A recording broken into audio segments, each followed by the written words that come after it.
Hi Scorpio, welcome to your February 2022 tarot reading. Thank you so much for joining me. If you'd be interested in booking a reading, head over to the website rubyreadstarot.com. Take a look at the services. I'm currently offering an additional 15 minutes to all readings booked between now and the 1st of February, so head over there.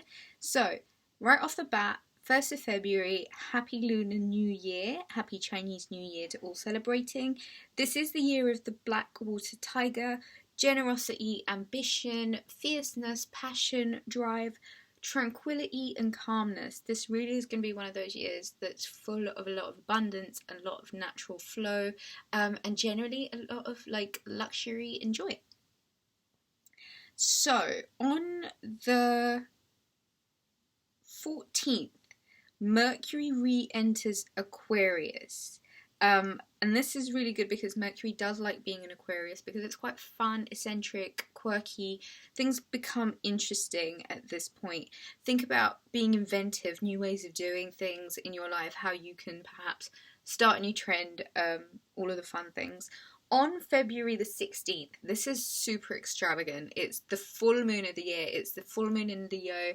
It's so dramatic, and it's just, about shining in the spotlight and being your own superstar and really owning who you are, all the good bits, all the bad bits, and coming forward with courage and confidence, all about the party, all about the social circle. February 18th, the sun then enters Pisces, and so on. So really full month coming up. Aquarius season, it's really fun because it's about the bigger picture, right? It's about being in the astral almost. It's not quite of this realm. As we go into Pisces season and we close out and we're fully in the crown chakra, for me, Aquarius season is very much about the amethyst. It's very about the astral. It's very about far out thinking. So being quite methodical in this Taurus North Node year, in another fixed season, but this is fixed air. It's a lot to do with deep breathing and being really super present in the moment, right? There's a lot of positivity that can come from this Leo full moon because it is about showmanship and courage and showing up. And so I feel like the breathing kind of reminds you to kind of be present. So deep breathing focuses, I think, are a nice one for this month, just because it helps the flow within you. And because it is a fixed season, it is important as a fixed sign to pertain some sort of flow, not to get too fixed. Because I know a lot of Scorpios have the tendency to want to be indoors during Aquarius season, which is great. But you've got to come up for air at some point, Scorpio. But otherwise it's nice because you just get a chance to see beyond, see beyond what people are currently looking at, what you, Scorpio, with your X-ray vision can see. And it's nice this time because it's naturally slow. Do you know what I mean? There's not much happening outdoors other than a frost, right? So if it's going to be that bitterly cold outside, being the best you can be probably means trying to stay as warm as possible indoors, which is fine because I'm sure there's a lot of positive stuff that you can find in it too. This full moon is dramatic though, and I wouldn't expect it to be anything less. I mean, as a Leo Vedic, it's about the showmanship and it's about the fun and it's about showing up, in your best version. Leos love to just look after themselves, and why not? You absolutely should. So Scorpio, the 9 of Swords and the Chariot Cancer energy. Are you stressing about a move?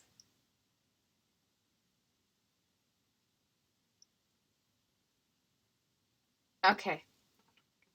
Could be about going on holiday could be about moving, could be about a Cancerian. It's kind of as if there's like previous stuff that you've already been through here, Scorpio. Like you've already accumulated these swords which represent thoughts, which represent like a pain in the head.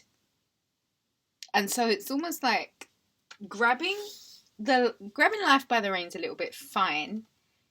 You know, accepting the good with the bad, fine. I don't think you're about this vibe, like this cardinal, whoever this person is almost like pushing you a little bit, and I think it's causing you a bit of a headache. Page of Swords. I feel like there's some information, air sign, Gemini, Libra, why did I say Taurus?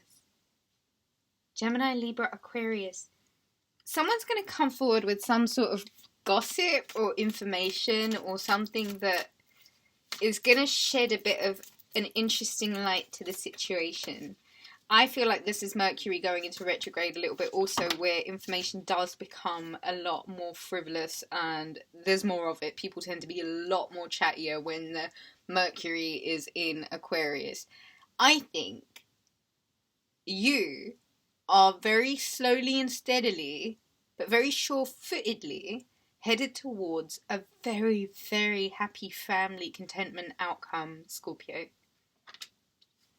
And I feel like it's about finding your feet, putting one foot in front of the other, being really steady, being very consistent. The thing with the Knight of Pentacles is that you can always say that this man is consistent. He's showing up.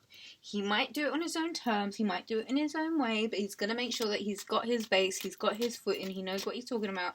And that's it. You're not going to rush him because you can't rush art, right? And he's about the fine goods. The Four of Swords.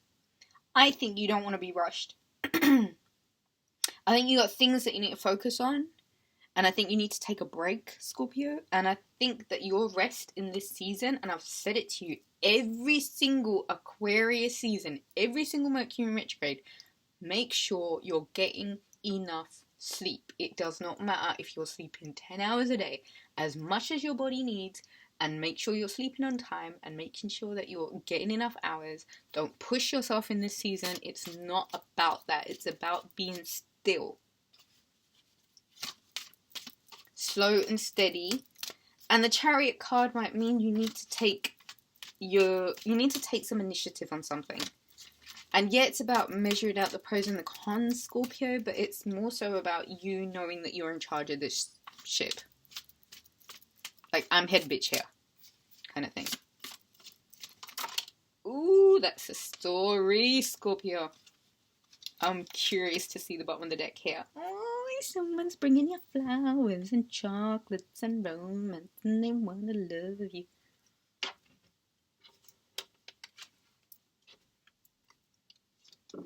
That was the Knight of Cups, by the way. Okay, so, Six of Swords. The inevitable breaking point where there needs to be a move, there needs to be some sort of intellectual change of space, or just grabbing what's precious to you and moving the fuck on. This is the Justice card, the card of Libra. This is about scales being balanced and things being done fairly and the voice of reason. And this is the Ace of Pentacles. So, Scorpio, there's obviously a lot of abundance here. Right? And it's about knowing to take what's precious to you and moving on. Intellectually speaking, allow the situation to move on. The Eight of Cups, moving on to find something that's a lot more emotionally satisfying. The Ace of Cups and the Seven of Swords. Wow. Hold on. I mean, I just want to point out the obvious. There's a lot of money and a lot of emotional contentment here, Scorpio. You need to tap into that. Claim this. Leave me a I claim this on the chat. Oh my god, it was 0933 when I said that, and I know that that's like a portal number. So when we're talking about this ultimate happiness and this like financial bliss, it's almost like having some sort of windfall, some sort of financial blessing. Like work gets really, really good. There's an influx of cash. There's just a lot of money everywhere, right? and this emotional contentment is like, life is really good. The home life is poppin'. The home life is poppin', right? You've got justice on your side. And some of you might be taking a little break, going on a little journey, you know, just to get some R&R, just to relax, you know, just to get your headspace right, because you need to rest. Slow and steady. Whatever this stuff is, there's some sort of stuff about, like, I know that this card, a lot of readers call it as cheating and all of that kind of stuff, but for me it's not like that. For me this is allow yourself to enjoy what you have in your hands at the moment, right? Don't run the risk of losing what you've got by focusing your attention on what's behind you, or who's behind you, or whatever the fuck they're doing behind you. Who gives a shit? Focus on what you've got in your hands. And you got a lot, more than enough. Don't look back. There's nothing you're missing.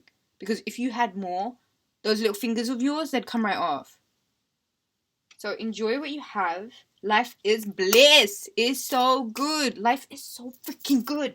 And look, someone's bringing you chocolate. Someone's bringing you flowers. Someone's bringing you love. They're bringing you money. They're bringing you like little love notes, like nudies even. Who knows?